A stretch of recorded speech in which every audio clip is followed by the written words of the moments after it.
ምሳሌ ድራማ ክፍል 156 ምን ይከሰት ይሆን? እንደምታዩት በዝና ስልክ አለቃው እየደወለ ነበር። ለመድብል ምን አይነት ትዕዛዝና ምን አይነት ነገር ይሰማል? ወይስ እንደምታዩት ደግሞ የቅድስት ሰርግና የብሩክ ሰርግ ደርሶ ስለ ሰርግ እያወሩ ተደስተው ወንድማማቾች እንትን እያሉ ነበረ። ይህ ሰርግ በሰላም ያልቃል? ምን ይፈጠር ይሆን የሚለውን እስኪ ሀሳብና ግምት እናንተ ላይ ተዋለው ቤተሰቦች እንዲሁም እጅግ በጣም ደስ ያለው ነገር አንዳንድ ጊዜ ኦዲየንሶች ሁሉ ድል ለመድብል የመድብል አድናቂዎች የት ናቸው ከራሴ ጀምሮ እንደዚሁም መድብል ጀግና ነው እያለ ኮሜንታተሩ ስለ መድብል ነበር። ጀግንነት ለራስ ነው፣ ለራስም ያኮራል፣ ለሰውም ያስወድዳል እና እንዴት ደስ ይላል አለ አይደለ? የሆነ ተረት አለ። ሁለቱም በአንድ ላይ አድርጎ በአንድ ቁጭ ብሎ እንደዚህ የራስ አስከዛሪውን ሴራ ሲጫወቱባቸው የነበረውን ሁሉ ዛሬ ተወጥቷልና እውነትም ድል ለመድብል። ጀግና ማለት እንደዚህ ነው። በጣም ነው ደይሳኩት ራሱ በቃ ደስ ያለኝም። ለምን ሁለታቸውን ባንድ አድርጎ ዝና እንደተጫወተበት እጥፍ እየመደሰደስ ስለሆነ የሱ ጉራ አለቅጥ ሲበዛ ነበረ። ነገር ግን በሰው የተጫወተው ሁሉ ዛሬ ደርሶታል። ዳጣ እንደዛ አድርጋ ስቀጠቅጠው የበፊቱን እያስታወሰች እጅግ በጣም ነው ደስ ያለኝ። እንዲሁም የመጎስ እና የሉላ ደስታ ስለተመለሳቸው ጠበቃው ደግሞ ሉላን ከዛ ሁሉ ጉድ ወጥቶ የሰው ልጅ ይሳሳታል ይጣፋልና ላኪን ይቅርታ መጠየቅ ትልቅ ነገር ነው። ስለ ጠፋ ይቅርታ ጠይቋታል። በጣም ደስ ብሎኛል ቤተሰቦቼ። እና በመጀመሪያ አሰላሙ አለይኩም ወራህመቱላሂ ወበረካቱሁ። ድና የተከበራችሁ ወደ ቻናሌ ቤተሰቦች እንዴት ናችሁ? ደህና ናችሁ ወይ? ያለው አልሐምዱሊላህ። እንዲሁም የኢትዮጵያኖች በያላችሁበት ሰላማችሁ ይብዛ። ሀገራችንን አላህ ሰላም ያደርግልን። ለዚህ ቤት አዲስ ከሆናችሁ ላይክ፣ ሰብስክራይብ፣ ሼር ማድረጋችሁ እንዳትረሱ። እንደውም ነባር ቤተሰቦች ስለምትሰጡኝ አስተያየትና ስለምታበረታቱኝ እጅግ ከልብ አመሰግናለሁ። ዛሬም ነገም ብርታታችሁ አይለኝ። ውድ ቤተሰቦች ስህተት ካለ ራሙኝ፣ በኮሜንት ሀሳባችሁን አስተያየታችሁን አስቀምጡልኝና ዛሬ እጅግ በጣም ደስ ብሎኝ በምሳሌ ድራማ ነው የመጣሁላችሁ። ለምን ብትሉኝ በጣም ነው ደስ ያለኝ። ከመድብል ሁለታቸውን ባንድ ይዞ እንደዚህ ሲያሰቃያቸው እና ወንድ ልጅ ልክ እንደ አባቱ ከሆነ ወይም ደሞ ካልመለሰ አይወለድ የሚባለው ተረት ዛሬ ላይ መጥቷል።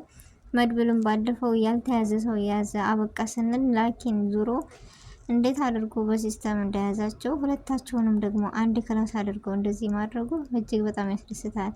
እና ሰርጋቸው የቅድስትና የብሩክ እንዲሁም መጎስና ሉላ ደስታቸውን ማየት የጓጓ አንደኛ ምክንያቱም ደስታ ስለሚገባቸው ንጹህ ሰዎች ናቸው። እና ዝናና ማህሌትስ በዚህ ላይ እንደዚህ ብለው እውነት ይፈታሉ? እኔ ግን የፈራሁት ነገር አለ። ምክንያቱም አሁን ላይ ማህሌት የተቀየረች ይመስለኛል። ያው የሷ ነገር ገንዘብ ስታይ ትቀየራለች ነውና እንደምትለው እስበሳቸው እየተነታረኩ እየተሳደበች ነው ያለችው ማህሌት ዝናን ላኪን እንደዚህ አስሯ ሲሄድ ዝና እንዳይፈታለት እና እሷ ደግሞ እሱ እንዳትፈታው በጣም ፈርቻለሁ። የራሴ ሀሳብና አስተያየት ነው፣ እናንተን ደግሞ አላቅም። ሁለተኛ ደግሞ የተደወለው ስልክ ስሙ ጠፋብኝ ከይቅርታ ጋር የዝና አለቃ ደውሎለታል። ለዝና ሲደውል ስልኩ ያለው መድብል ጋር ነውና ምን አይነት ትዕዛዝ ወይስ ምን ይሆን የሚለው ነገር አሳስቦኛል። ሰርጋቸው በሰላም እንዲፈጸምና በሰላም ደስታቸውን በጣጥሞ ደስ ይል ነበር። ነገር ግን የሚመጣው ነገር በጣም ያስፈራል። ቤተሰቦች የእናንተን አስተያየትና የእናንተንም ሀሳብ አስቀምጡልን ነው ቤተሰብ። እና እኔ እንጃ ዳጣ ራሱ እንደዛ ደስ ብሏት ቀጥቅጣ የፊቱን ያሳለፈችውን እያስታወሰች ፍርሃቷ ሁሉ ለቋት እንደዚህ መሆኗ የቅድስት ደስታ የብሩክ ደስታ እንዲሁም መጎስ ሉላ ጠበቃውም ከጎናቸው ቆሞ ገንዘባቸውን ያኔ የፊቱን የተጫወተባቸውንና ይህ ሁሉ መከራ የመጣው ነድሞና ተጸጽቶ እንደ አዲስ ያቀይርላቸዋል ወይም ያስደስታቸዋል የሚል ተስፋ አለኝ። መጨረሻውን እናያል ቤተሰቦቼ። ነገር ግን እኔ አንድ ነገር የፈራሁት ነገር የዝና ጠበቃ የሆነ ነገር እንዳያደርግና እንዳይበላሽ፣ ሁለተኛ ደግሞ ቢያራርቃቸው ማህሌትንና ዝናን የሚል ነገር አለኝ። ምክንያቱም ሁለታቸውም ከባድ ናቸው እና የሚል ስጋት አለ ቤተሰቦች። እስኪ የእናንተን ሀሳብና አስተያየት ደግሞ እሻለሁ፣ በኮሜንት አስቀምጡልኝ። ሁላችሁም የሰው ልጅ እንደ ማንነታችን አስተሳሰባችን ስለሚለያይ ሁላችንም ኮሜንት ይለያያልና የራሳችሁን ሀሳብን ግለጹልኝ። እኔ ራሴን ነው እየገለጽኩ ያለሁት ቤተሰብ። ብቻ ወንድ ልጅ ሲወለድ ወይም ቆራጥና ጎበዝ ጀግና ሲሆን ደስ ይላል። አንዳንድ ጊዜ ለገንዘብ ብለን ያልሆነ ነገር እንወድቃለን። የማህሌት ነገር አሁን ላይ እንደዚህ ነው። ላኪን የቁጭ ብድግ እጣ የሚባል ነገር አለ።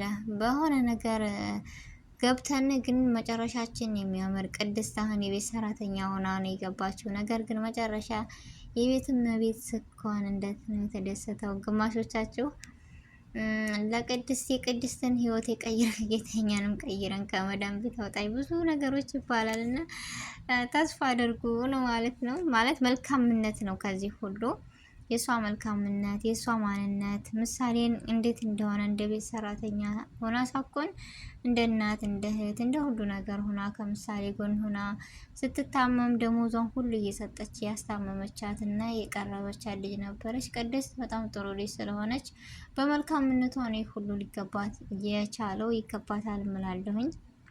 ስለዚህ መልካምነት ለራስ ነው። መልካምነትን እንማርበት ነው የምለው። ዝና ደግሞ ለገንዘብ ሲል ነገሮችን ለሰው ርህራሄ የሌለው ጭካኔን፣ እንዲሁም ማህሌት ዝም ብላ በማያገባት እየገባች ከዛ ማትታመን ይሆናል አይደለም እዛዚህ እያለች ማንን አሁን ራሱ ታሳዝናለች። ነገር ግን እኔ ራሷ መንኳት አይደለም መድብል ዝናን ስትሳደብ ምን ስትል እሱ ደግሞ እዚህ ከወጣሁ እያለ ሲጎራ ጉራውን እያለ ነበር። መጨረሻቸውስ ምን ይሆን የሚለው ነገር ያሳስባልና ቤተሰቦች ለእናንተ ሰጣለሁ። ኮሜንታተሮች ግለጹልኝ ሀሳባችሁን ነው የምለው።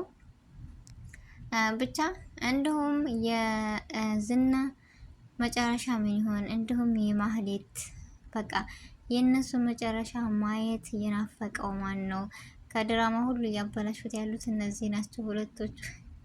በጣም ነው የሚያስቀኝ። ግን መድብል በዛም ሆነ በዛ የመጎስን ደስታ ራሱ እየመለሰው በሱ ትግልና በሱ ማንነት ነው እና በጣም ደስ የሚል ለራሱ ሳይሆን ለሀቅ የሚቆም ለእውነት የሚቆም ለእውነት ራሱን የሚሰዋ መጎስ ለመጎስ ሲል ብዙ ነገሮች ሆኗል እና የጓደኝነትን ጥግ ወንድም ትልቅ ወንድም እንዴት እንደሆነ የወንድሙን ማንነት ነው የመለሰው እና መድብል ጎበዝና ጠንካራ ለጓደኝነት ምን ያክል መስዋዕትነት፣ ታማኝነት፣ እውነታን ይዞ የሚጓዝ ሰው የራሱ ማንነት ሳያሳስበው ለእውነት የሚቆም ሰው ነው እና ይህን ሁሉ ተምረናል። ቤተሰቦች የተማርኩት ነገር ይሄ ነው። የእናንተን ሀሳብና አስተያየት ደግሞ በኮሜንት ላይ ያስቀምጡኝ። ውድ ቤተሰቦች ኮሜንት አነባለሁኝ እና ውድ ቤተሰቦች የነበረን ቆይታ ይህ ነው። ሀሳባችሁን አነባለሁ፣ እከታተላለሁ። ጥፋት ካለ ስህተት የነረሙኝ የዛሬው ቪዲዮ ይሄን ይመስል ነበረ። ቪዲዮን ከወደዳችሁት ላይክ እና ሼር፣ ሰብስክራይብ ማድረጋችሁ እንዳትረሱ። በአዲስ ቪዲዮ እና በአዲስ ነገር እስከምንገናኝ ድረስ በያለንበት የዓለም ዳርቻ ሰላማችን ይብዛ።